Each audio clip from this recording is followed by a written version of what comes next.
From the studios of Media Training Worldwide in New York, this is Inside Communications, and I'm your host, Mike Bako. The world's economy has certainly been struggling over the last few years, so now it's more important than ever to know exactly what your customers want. Today on Inside Communications, we go inside the winning strategy study with DCI's Andy Levine. Coming up next on Inside Communications.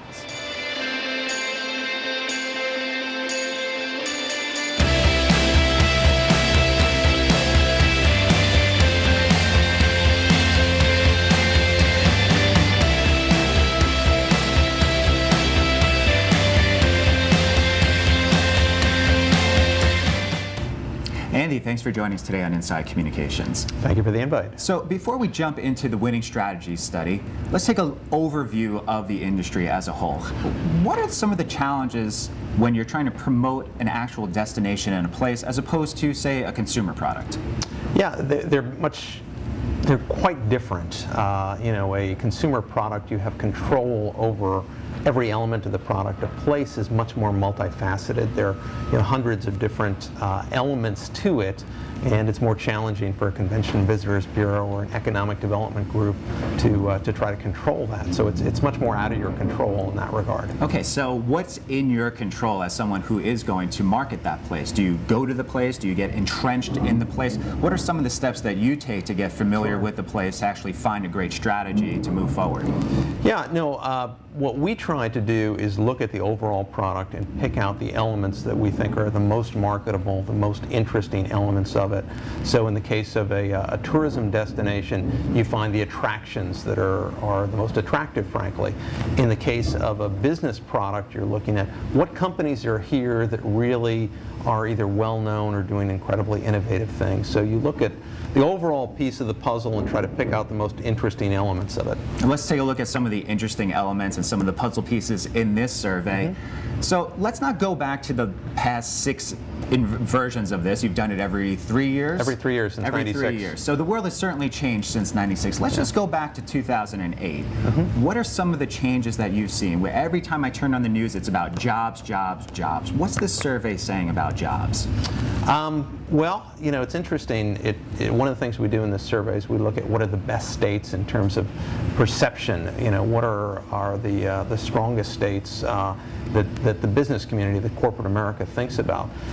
Interestingly enough, there hasn't been a lot of change there. Texas has been #1 for the last 4 times we've done this survey. North Carolina has done very well. South Carolina has done it very well. Tennessee, Georgia as well. So, those states obviously seem to be more focused in the South, and they, continually do well in our survey. And the big East Coast and West Coast states, New York and California, perennially not so good. What's the perception of New York and California? Yeah, California we have seen slide rather dramatically in the survey over the years.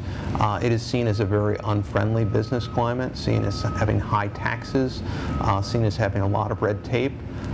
For New York, sort of similarly that, add to that also overall operating costs being high. We did see a change in Illinois being negatively impacted, and that really was a function of a change in their tax code where their corporate taxes went up very dramatically in the last year. Let's take a look inside this study now in terms of perception. When you did this survey of C-level executives and people that are going to these places, what did you find in terms of what was most marketable to them? When they wanted to go to a certain place, what did they rely on? What did the study tell you? Sure. We asked specifically what are the information sources that help to shape your view of a business climate. #1, and has been since we started the survey in '96, is dialogue with industry peers. So what my colleagues are telling me from other companies from within my industry, that's #1. Articles in newspapers and magazines was #2, and this year for the first time rankings and surveys came in at #3. So 2 of those are very much tied to the media.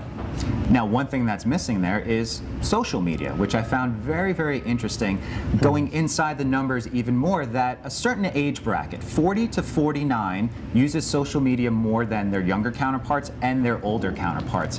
What did you find about that demographic? Why do they use social media more than the others? This was an absolutely fascinating finding, Mike.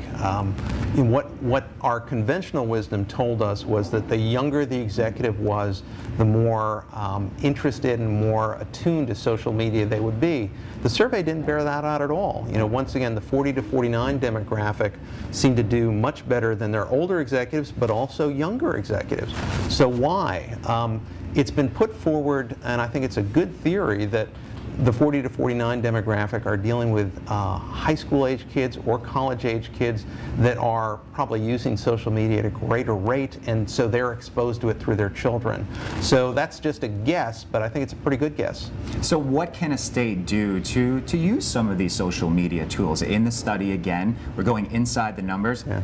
Executives like to use LinkedIn, they don't really like to use Facebook, and they're not really using YouTube. From everything that I've heard, YouTube is just a great way to reach out, to produce your own content. Yep. Not to have it be overly produced, but to actually get someone on the ground to show the flavor of a city, to show the flavor of a state, a convention center. Why are states not using social media more?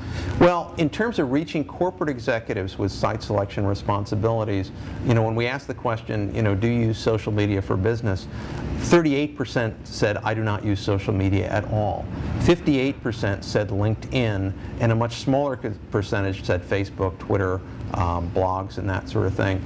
So to me, the takeaway is LinkedIn is really the opportunity. If you want to reach these executives, reaching them through LinkedIn groups that they're participating in, connecting with them individually on LinkedIn, that seems to be the real kind of takeaway from the study, that LinkedIn is kind of the gold standard in terms of reaching this group. What can a state do once they actually have someone there? If a lot of this is predicated on word of mouth and making the experience as pleasurable as possible, what can states do, what can convention hosting cities do to make it more pleasurable for people that are actually showing up there? Well, certainly, I mean, the most important thing is if you know an executive that you're trying to reach and trying to influence is coming to your city, to make it as pleasurable experiences as possible, simply to reach out and to say, you know, we'd like to connect with you. If there's an opportunity to sit down face to face with you, speak about our business climate, what we might be able to do for your company, that's probably the best technique of all. Also, if there are peers, people they might be connected to in business who could be an introduction for you, that's another good technique to use. Let's take a look at some of the media that some of these executives consume. We're talking about the Wall Street Journal, very, very popular, up over 80% of your respondents do either the online version or the print version. What are some of the other media outlets that they frequent? You know, number one was the Wall Street Journal, and it was just overwhelming. 82% said this is, you know, one of the top business publications that I read. It was followed by sort of their local paper. So if you're in Cincinnati, it's the Cincinnati Enquirer. If you're in San Francisco, it's the San Francisco paper. Below that was Forbes, The Economist, Business Week as well. So it tended to be kind of the large, top-tier general business publications that they're reaching and viewing. Let's go back to the beginning of the survey. We touched on that this is now the 6th incarnation of it. What are some of the huge changes that we've seen since that first survey in 1996? Yeah. We mentioned that over and over again we see states like Texas and North Carolina and South Carolina leading the pack in terms of being business friendly, but what are some of the other changes that we've seen since the first survey? The most enormous change has been in the power of the internet in influencing the perceptions of executives. We talked a little about social media, and top-tier executives have not been turned on to social media the way 20-somethings and 30-somethings have been turned on to. But they have been turned on to the internet as a source of information about the business climates of states. That has risen up to, in '96, it wasn't even included in the survey, to now where it is really the second most important way of influencing executives. How are you hoping that states use this survey? Are they going to look at it and say, okay, we're not reaching people via social media? Or do they look at it and say, okay, you know what, they're not going to social media? Is it that yin and yang of, well, if they're not doing one thing, we're not going to do it? Or do they look at it and say, hey, you know what, they're not looking at this, but let's make them look at it. Let's do some great YouTube content. Let's make a Facebook page. Let's interact with these people. You know, different economic developers or government leaders are going to look at this survey differently. I do think it provides a roadmap for what is working in terms of reaching executives. You certainly can make an impact as being an outlier just because you know, tactic A is working for the majority of the industry. You can be a successful outlier by using tactic Z in a creative way. So I think it sort of tells you what's working now, but it doesn't necessarily project, you know, what's going to work 2 years from now or even right around the corner. Let's take a look at some of the things that have worked specifically for you at DCI. You started your career there about 2 decades ago in 1991, and you've had some great success stories. Certainly an enviable task of having a Sports Illustrated swimsuit shoot held. You were able to pull that together for South Africa. Tell us a little bit about that. How were you able to bring such a prominent publication there, certainly getting a great spread in the magazine, but what were some of the steps that you had to take to bring them there? You know, it's a pretty short story. I was sitting in a cab with our client, and we were talking about a photo shoot that was going to take place in South Africa. And this gentleman just leans over to me and said, how could we get the swimsuit issue to be filmed there? And I said, I don't know. Let me go back to the office and I'll make a call. I called up Julie Campbell, who is the longtime editor of that particular shoot. And she said, South Africa, that would be interesting. Can you come in tomorrow? And so literally we got, you know, back in a cab the next day, went over there the next day and talked to her about it. I didn't know there was a private agenda going on there. For 25 years that she had been running the publication, or running that element of the publication, she had always wanted to put an African American model on the cover. She saw South Africa as the opportunity to do it for the first time, and she succeeded in it. And that was that famous front cover with Tyra Banks, if I recall That's correct. correctly. What are some of the long-term impact that can be associated with that? Can you trace, going back now, that was about a decade or so ago, but then other clients that you've worked with, New Orleans just recently, in terms of getting well over $5.5 million worth of advertising and marketing through different media coverage, tens of thousands of hits. How do you keep that going? Once the media has done coverage to a certain place like South Africa or New Orleans, how do you keep that ball rolling? Well, it certainly helps, you know, a large, what we would call a signature placement, like, you know, a major article in Fortune on the business side, or Forbes or Business Week, or something like the Sports Illustrated swimsuit issue. That draws attention to someone like South Africa, and you can sort of, it's sort of like a snowball rolling down a hill. And you just try to look for other avenues, other ways to keep the story fresh.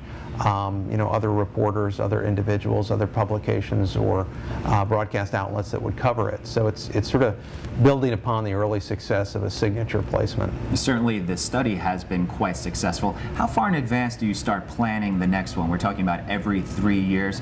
What's the internal process like in terms of coming up with survey questions, focusing on people to try to respond to the specific survey, just seeing what some of the trends are? How far of a lead time do you have for the next study? We really start about a year in advance of when we want to present it.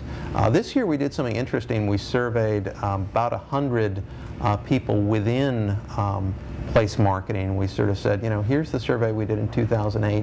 What should we change in 2011? And they came back with some really, really good suggestions that made for a very different survey in 2011, and I think a much, much better product. So you're doing a survey to help you do the survey. That's exactly right. Yep. Let's, again, wrapping up, what's the profile of these executives? We mentioned that 325 or so responded.